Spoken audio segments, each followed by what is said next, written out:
Hello everyone, आज date है 12 मई 2023 और द हिंदू न्यूज एनालिसिस में आपका स्वागत है। इस वीडियो में हम द हिंदू की इंपोर्टेंट न्यूज को एग्जाम के पॉइंट ऑफ व्यू से डिस्कस करेंगे। नीचे डिस्क्रिप्शन बॉक्स में Telegram channel Volcano IAS Academy का लिंक दिया हुआ है। आप Telegram channel Volcano IAS Academy के साथ में जुड़ सकते हैं। वहां पर हर exam means UPSC, state PCS and other exams के पॉइंट ऑफ व्यू से काफी इंपोर्टेंट इन्फॉर्मेशन आप सभी के साथ में शेयर की जाती है। तो चलो स्टार्ट करते हैं। वीडियो को स्टार्ट करेंगे एक ज्योग्राफिकल बेस्ड क्वेश्चन के साथ में।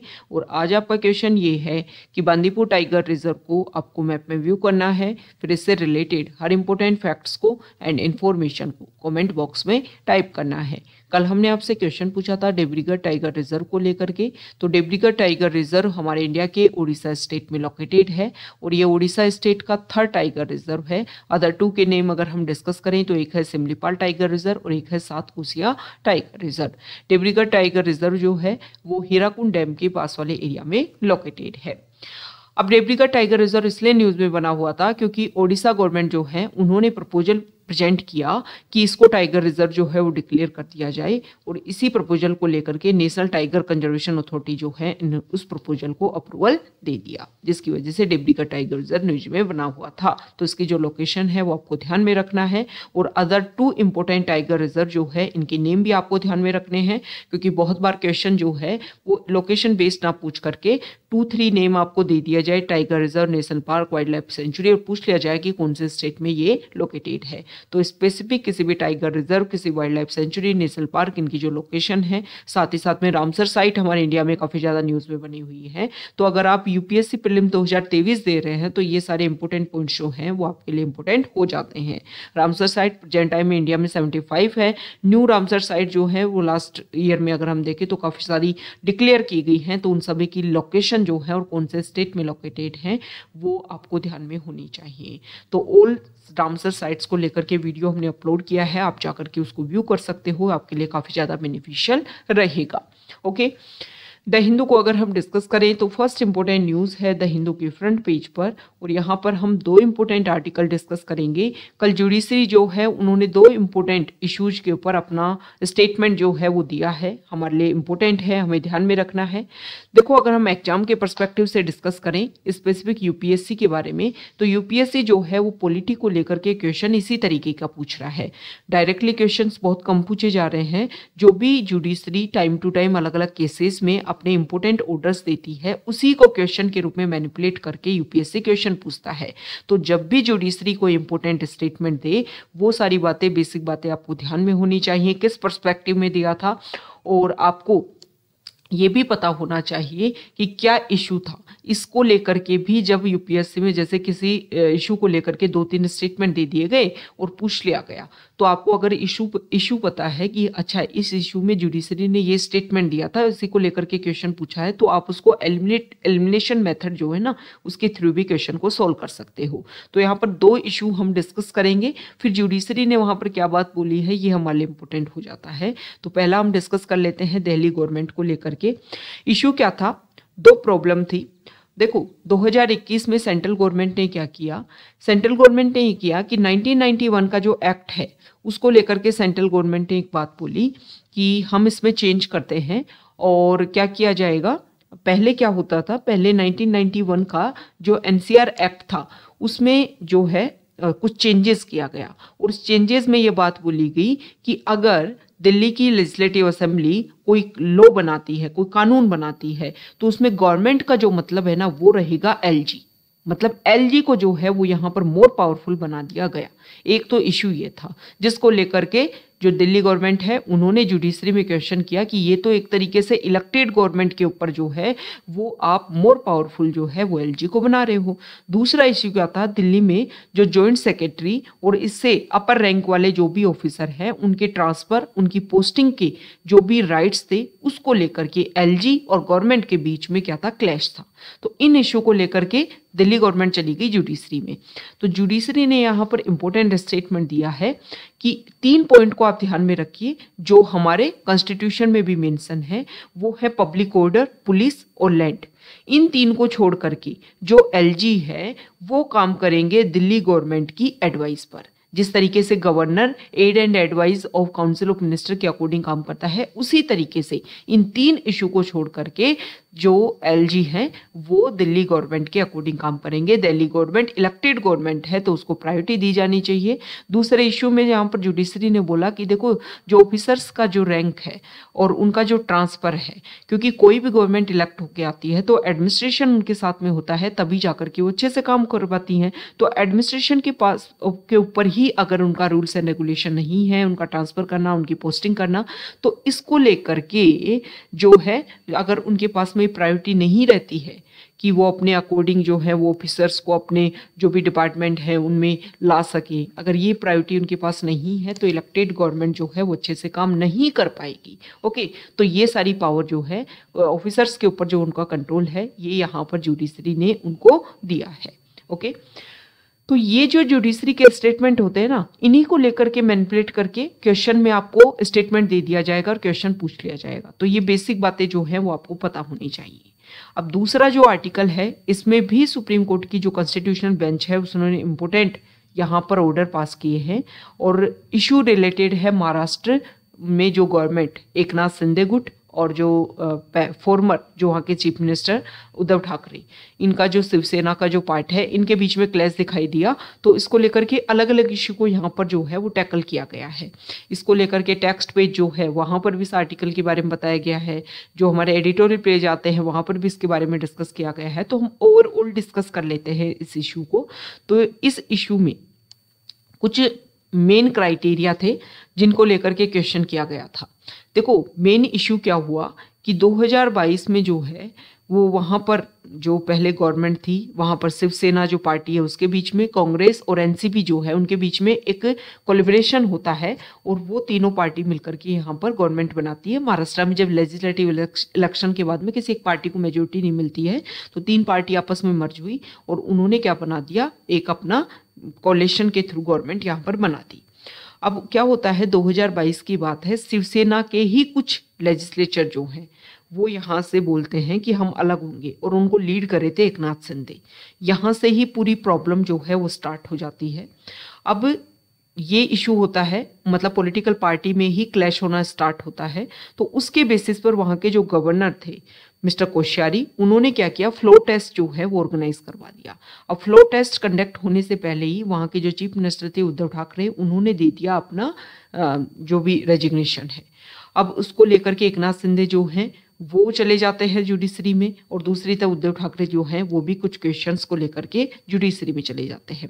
उद्धव ठाकरे जो है वो इसको लेकर के बोलते हैं कि फ्लोर टेस्ट जो है वो गवर्नर ने क्यों ऑर्गेनाइज करवाया।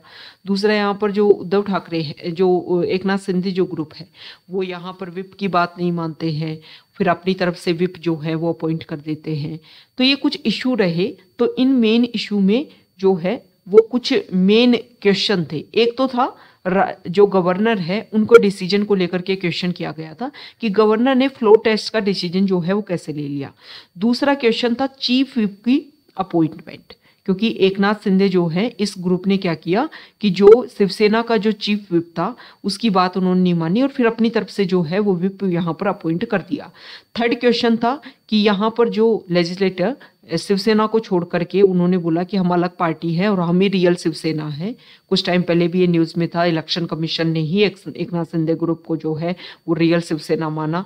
तो इसको लेकर के कि जो लेजिस्लेचर है उनका डिस्क्वालीफाई किया जाए और उसको लेकर के जुडिशरी में क्वेश्चन किया गया कि जुडिशरी जो है वो उसके ऊपर डिसीजन दे। क्यों? इसका बेसिक रीजन क्या था कि जब ये इशू हुआ उस टाइम यहाँ पर स्पीकर नहीं थे तो डिप्टी स्पीकर यहाँ पर थे, क्योंकि जब स्पीकर नहीं होता डिप्टी स्पीकर जो है वो स्पीकर के सारे रूल्स एंड रेगुलेशन जो भी उसके फंक्शंस होते हैं उनको कंप्लीट करता है। तो इसके बेसिस पर जो है वो क्या कर दिया गया, जुडिशरी में क्वेश्चन किया गया इसको लेकर के कि जो क्वेश्चन ये किया गया कि 2016 का एक केस है नबाम रेबिया, उस रेबिया केस में जुडिशरी ने स्टेटमेंट दिया था कि अगर कोई भी लेजिस्लेटर उसके ऊपर या फिर जो भी स्पीकर है उसके ऊपर खुद के ऊपर क्वेश्चन उठ रहा है तो वो 10th शेड्यूल के अंडर जो है वो डिस्क्वालिफिकेशन को लेकर के अपने स्टेटमेंट, अपना जो है रूल्स एंड रेगुलेशन पास नहीं कर सकता है। और एक क्वेश्चन ये था कि क्या सीएम जो है वो एकनाथ शिंदे रहेंगे या उद्धव ठाकरे को यहाँ पर बना दिया जाएगा। तो कुछ क्वेश्चन थे, एक था किसको लेकर के कि गवर्नर ने फ्लोर टेस्ट क्यों करवाया, दूसरा था जो भी लेजिस्लेटर उनकी डिस्क्वालिफिकेशन को लेकर के, एक चीफ व्हिप की जो है वो अपॉइंटमेंट को लेकर के, और एक जो है वो एकनाथ शिंदे सीएम रहेंगे या नहीं रहेंगे। तो यहाँ पर जुडिशरी ने एक इंपॉर्टेंट बात बोली कि सबसे पहली बात है कि गवर्नर ने फ्लोर टेस्ट का जो है वो डिसीजन कैसे लिया, क्योंकि शिवसेना जो पार्टी है उसके अंदर इशू चल रहा था, उसके अंदर कुछ लेजिस्लेटर जो है वो क्लेम कर रहे थे कि हम तो अलग पार्टी बनाएंगे और हम जो है वो अलग होंगे, और उन्होंने अपने आप को एज ए लेजिस्लेटर पार्टी जो है वो डिक्लेयर कर दिया और उसी के बेसिस पर उन्होंने अपना चीफ व्हिप जो है वो अपॉइंट कर दिया। तो यहाँ पर पहली बात सुप्रीम कोर्ट ने एक बात बोली कि गवर्नर जो है वो अपने लेवल पर फ्लोर टेस्ट नहीं कंडक्ट करवा सकता। मतलब आपको कोई इस चीज को लेकर के कोई बोले, अपोजिशन पार्टीज बोले कि लगता है कि पार्टी के पास में मेजोरिटी नहीं है गवर्नमेंट के पास में, तो आप जो है वो फ्लोर टेस्ट कंडक्ट करवाओ, ऐसा किसी भी तरीके का स्टेटमेंट जो है वो गवर्नर को नहीं दिया गया। इस तरीके का कोई प्रपोजल जो है वो गवर्नर को नहीं दिया गया। गवर्नर अपने लेवल पर जो है, मतलब गवर्नर के पास में डिस्क्रिशनरी पावर नहीं है कि वो अपने लेवल पर फ्लोर टेस्ट जो है वो कंडक्ट करवा सकता है। तो सुप्रीम कोर्ट ने बोला है कि गवर्नर जो है वो अपने लेवल पर जो उन्होंने फ्लोर टेस्ट कंडक्ट करवाया ये गलत था। दूसरा क्या था कि फ्लोर टेस्ट कंडक्ट करवाने से पहले यहाँ पर सीएम थे महाराष्ट्र में उद्धव ठाकरे। अब उन्होंने फ्लोर टेस्ट कंडक्ट होने से पहले ही अपना रेजिग्नेशन दे दिया। तो यहाँ पर जुडिशरी ने इंपॉर्टेंट बात बोली है कि देखो उद्धव ठाकरे को तो हम सीएम नहीं बना सकते, क्योंकि फ्लोर टेस्ट कंडक्ट होने से पहले ही, मेजोरिटी प्रूव करने से पहले उन्होंने अपना क्या दे दिया, रेजिग्नेशन दे दिया। तो सीएम तो रहेंगे एकनाथ शिंदे ही, लेकिन जो यहाँ पर गवर्नर ने जो अपना रोल प्ले किया ये गलत था। ओके, तो अब क्वेश्चन आ जाएगा यूपीएससी प्रीलिम्स, मान लो आपसे क्वेश्चन पूछ लिया गया जाएगा कि फ्लोर टेस्ट कंडक्ट करवाने का गवर्नर के पास में डिस्क्रिशनरी पावर होती है, अपने लेवल पर काम करवा सकता है, तो ऐसा नहीं है। ओके, तो ये जो भी जुडिशरी के स्टेटमेंट होते हैं ये आपको ध्यान में रखने चाहिए। दूसरा यहाँ पर क्वेश्चन किया गया कि इन्होंने क्या किया, उनके विप की बात नहीं मानी और अपना विप अपॉइंट कर दिया और बोल दिया कि हम तो लेजिस्लेटर पार्टी है। तो यहाँ पर जुडिशरी ने बोला कि ऐसा नहीं होता है। आप इंडिपेंडेंट एक मेंबर जो है वो अपने लेवल पर विप अपॉइंट नहीं कर सकता है। जो पार्टीज होती हैं उनके पास में ही ये पावर होती है कि वो विप अपॉइंट करें या अपना अपोजिशन लीडर जो है वो अपॉइंट करे। ओके, दूसरा यहाँ पर क्वेश्चन किया गया है डिस्क्वालिफिकेशन को लेकर के। जो उद्धव ठाकरे ग्रुप है उन्होंने डिस्क्वालिफिकेशन को लेकर के बात कर दी, किसके पास में, जुडिशरी के पास में, कि जुडिशरी जो है इनकी डिस्क्वालिफिकेशन जो है वो डिक्लेयर करे। तो यहाँ पर जुडिशरी ने बोल दिया है कि देखो 10th शेड्यूल के ऊपर निर्णय लेना जो है वो स्पीकर का काम है, और प्रेजेंट टाइम में स्पीकर जो है वो जब वहाँ पर नई गवर्नमेंट बनी तो उसके बाद में नए स्पीकर जो हैं उनके पास में राहुल जो नरवेकर हैं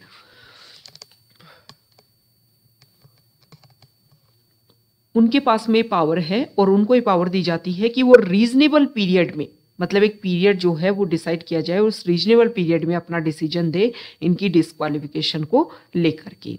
एक नाम में नवाब रेबिया केस 2016 का, जिसमें बोला गया था कि स्पीकर के ऊपर खुद के ऊपर अगर क्वेश्चन उठ रहे हैं तो एंटी डिफेक्शन लॉ के बेसिस पर जो है वो फैसला नहीं सुना सकता है। तो इसी को लेकर के अब जुडिशरी ने बोला है कि हायर लेवल पर जो बेंच है वो उसको क्या करेगी, व्यू करेगी। ओके, तो कुछ बेसिक स्टेटमेंट हमने डिस्कस किए हैं। ओके, और यहाँ पर जो बेसिक बातें हैं वो हमने डिस्कस की। जो हमारा कॉन्स्टिट्यूशन है उसके रिलेटेड जो भी आर्टिकल है उनको हमने डिस्कस किया। तो गवर्नर पोस्ट जो है वो हमारे लिए इम्पोर्टेंट हो जाती है, विप की पोस्ट जो है वो इम्पोर्टेंट हो जाती है। शेड्यूल 10 एंटी डिफेक्शन लॉ जो 52nd कॉन्स्टिट्यूशन अमेंडमेंट है 1985 में जिसको इंसर्ट किया गया था वो हमारे लिए इम्पोर्टेंट हो जाता है। नेक्स्ट इम्पोर्टेंट आर्टिकल है हम डिस्कस करेंगे न्यूज़ पेज पर, और यहाँ पर जो आर्टिकल है यहाँ देखिए,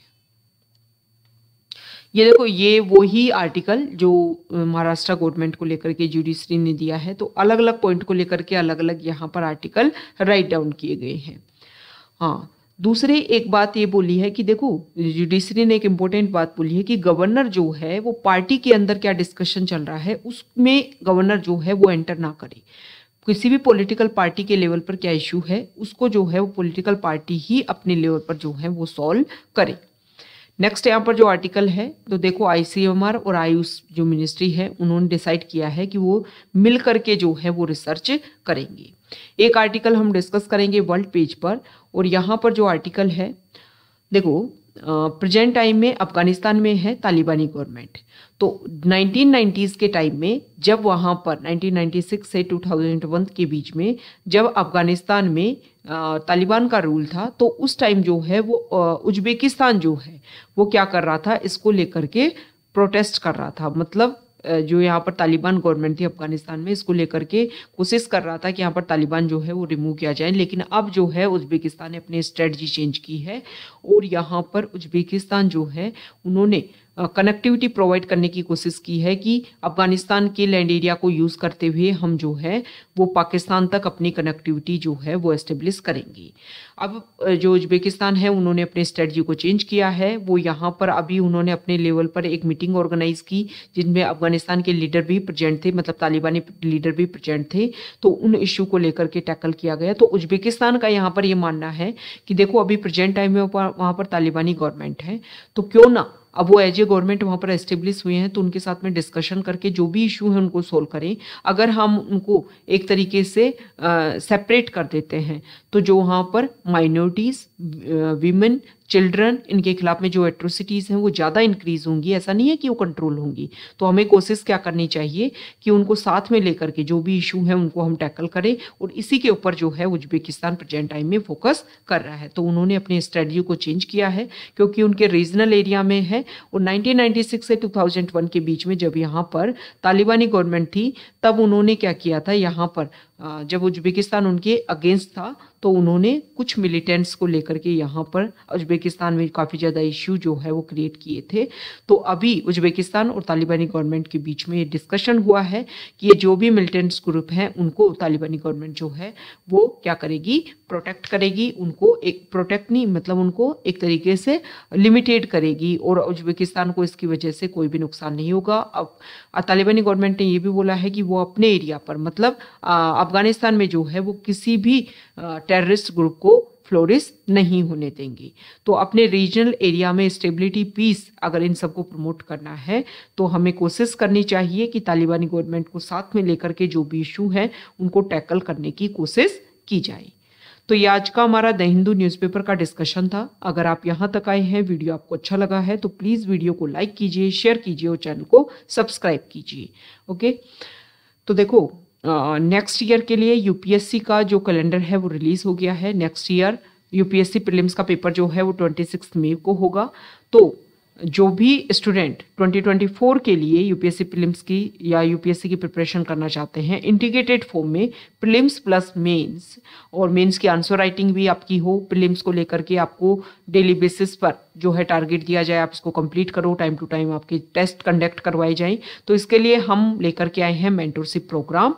1 जून से मेंटरशिप प्रोग्राम स्टार्ट होगा। आप इसको ज्वाइन कर सकते हो। कुछ मिनिमम चार्जेस जो हैं इसके रहेंगे, और प्रद्युमन सर जो हैं वो उसको इस प्रोग्राम में आपको अपना गाइडेंस प्रोवाइड करेंगे। और प्रीलिम्स के साथ साथ में क्या किया जाएगा, आपको डेली बेसिस पर टारगेट दिया जाएगा। डेली आपको 1 क्वेश्चन दिया जाएगा जिसका आपको आंसर लिखना होगा, उसको इवेल्युएट कराया जाएगा। जो भी आपके इशू हैं उनको आप किस तरीके से अपने जो भी इशू हैं उनको सॉल्व कर सकते हैं और अच्छे से आंसर कैसे लिख सकते हैं, इनको लेकर के आपको रिव्यू प्रोवाइड करवाया जाएगा। और संडे टू संडे बेसिस पर आपको जो ऐसे जो होता है उसका भी टेस्ट कंडक्ट करवाया जाता है। तो ये प्रोग्राम आपके लिए बहुत ज़्यादा बेनिफिशियल रहेगा। और यूपीएससी की प्रिपरेशन अगर आप कर रहे हैं तो आपको पता होना चाहिए कि ये 1-2 महीने में जो है वो आप यूपीएससी क्रैक नहीं कर पाओगे। एक लॉन्ग प्रोसीजर है, पूरा प्रोसीजर जो है वो आपको पता होना चाहिए, और उसी के बेसिस पर ये मेंटरशिप प्रोग्राम जो है वो आपको काफ़ी ज़्यादा बेनिफिट प्रोवाइड करेगा। इस प्रोग्राम से रिलेटेड अगर आपको कोई भी क्वेरीज हैं तो आप हमें मेल कर सकते हो, आप हमें कॉमेंट में क्वेश्चन पूछ सकते हो। Okay, thank you.